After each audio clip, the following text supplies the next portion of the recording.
Shalom saudara-saudari sekalian, berjumpa kembali dalam program Bilik Bincang Iman Katolik. Tema perbincangan kita pada hari ini adalah penderitaan orang tak bersalah. Saudara-saudari yang terkasih, manusia tidak menginginkan penderitaan, walaupun dalam kenyataannya pengalaman manusia tidak luput dari penderitaan. Ironisnya, seringkali penderitaan menimpa orang yang tak bersalah.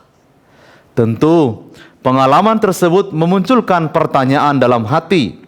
Salah satu pertanyaan esensial yang bukan hanya menuntut eksplorasi teologis dari kita, tapi juga menyentuh inti pengalaman manusia ialah tentang kehadiran Allah dalam penderitaan.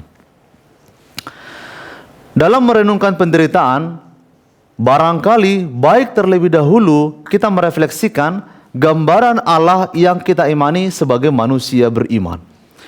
Gambaran yang tepat akan Allah akan turut membantu kita memaknai penderitaan dalam kehidupan. Terlepas dari semua pertanyaan atau gambaran tentang Allah, Allah orang Kristiani itu memiliki ciri khusus. Salah satu ciri yang paling jelas dari Allah kita ialah Allah kita tidak mengambil jarak dari penderitaan kita. Dia solider dengan penderitaan manusia. Ia terlibat dalam penderitaan umatnya. Ia solider dengan manusia dalam semua pergumulannya. Dalam sejarah Israel misalnya, dan terutama dalam kehidupan Yesus, Allah telah menunjukkan kuasa-Nya dengan cara bukan mengambil penderitaan itu, tapi Allah masuk dalam penderitaan itu dan memampukan kita untuk melampauinya. Akan tetapi tentu hal semacam ini tidak selalu mudah untuk diterima oleh manusia. Maka baik juga kita bertanya dalam hati kita masing-masing, kepada Allah yang seperti apakah kita mempercayakan diri? Apakah kepada Allah sesuai dengan gambaran kita sendiri? Atau kepada Allah yang dengan caranya sendiri membiarkan manusia itu masuk dalam penderitaan? Kepada Allah yang bagaimanakah kita menyerahkan penderitaan kita? Apakah kepada Allah yang mungkin saja dapat mengambil penderitaan itu dari kehidupan kita? Atau kepada Allah yang turut menyertai kita dan memampukan kita untuk melampaui penderitaan itu. Saudara-saudari yang terkasih, dari iman gereja kita percaya bahwa Allah itu telah menyatakan cintanya kepada kita dalam diri Yesus Kristus yang tersalib. Allah dengan salib itu menyatakan kepada kita bahwa Dia tidaklah asing dalam penderitaan. Ia tidak bersikap apatis terhadap penderitaan, tetapi justru simpatik dengannya. Allah yang kita imani melalui kitab suci tidaklah menampilkan Allah yang jauh dari penderitaan kita, tetapi Allah itu turut masuk di dalam penderitaan kita. Tentu ini tidak sepenuhnya menyelesaikan misteri penderitaan bersama dengan Allah, tetapi manusia dapat memahami makna di balik setiap penderitaan di dalam terang iman. Dalam pengalaman Yesus, kehadiran Allah bukan pertama-tama tampak pada tiadanya salib, tetapi kehadiran Allah justru tampak pada Allah membangkitkan Yesus dari dunia orang mati dan menjadikannya Dia sebagai penguasa dan sumber kehidupan manusia. Saudara-saudari yang terkasih, penderitaan bisa menjadi sarana bagi kita untuk masuk dalam mistik kehidupan Kristiani.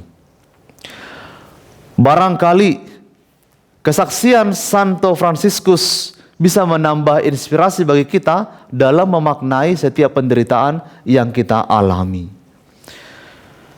Bagi Santo Fransiskus, kekudusan itu tidak harus diukur dari hidup yang sempurna sehingga seolah-olah kita tidak pernah mengalami penderitaan.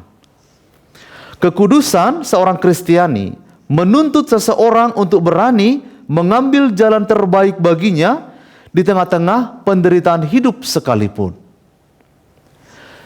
Jejak kekudusan terkadang diwarnai dengan kesuksesan dan kegagalan.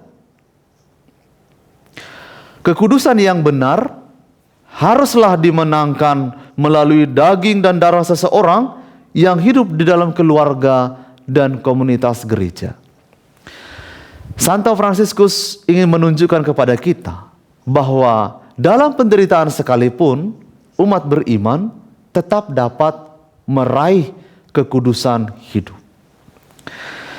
Saudara-saudari yang terkasih, refleksi tentang penderitaan ini akhirnya memberikan kita 2 poin penting.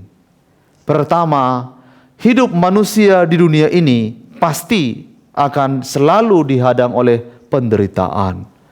Oleh karena itu, manusia perlu menyikapi dengan bijaksana, bukan pertama-tama untuk menghindari penderitaan, tetapi dengan menerimanya secara hati yang terbuka dan mempersembahkannya kepada Allah. Relasi personal kita dengan Allah itulah yang memampukan kita untuk melampaui penderitaan dalam bobot yang besar sekalipun. Tentu hal ini haruslah dilandasi oleh iman bahwa Allah itu adalah Bapa yang baik, yang menghendaki kebaikan bagi semua anak-anaknya. Allah tidak menghendaki putra-putrinya binasa oleh penderitaan. Poin yang kedua, setiap orang dipanggil oleh Allah untuk menjadi pewarta di antara mereka yang menderita. Yesus Kristus sendiri telah menyatakan dirinya dan menyamakan dirinya sama dengan orang-orang miskin dan yang menderita. Tugas kita pertama-tama sebagai anggota gereja ialah bukan untuk membawa Kristus kepada orang miskin, tetapi pertama-tama adalah untuk menemukan Yesus Kristus di antara saudara-saudari kita yang miskin dan yang menderita. Tuhan memberkati.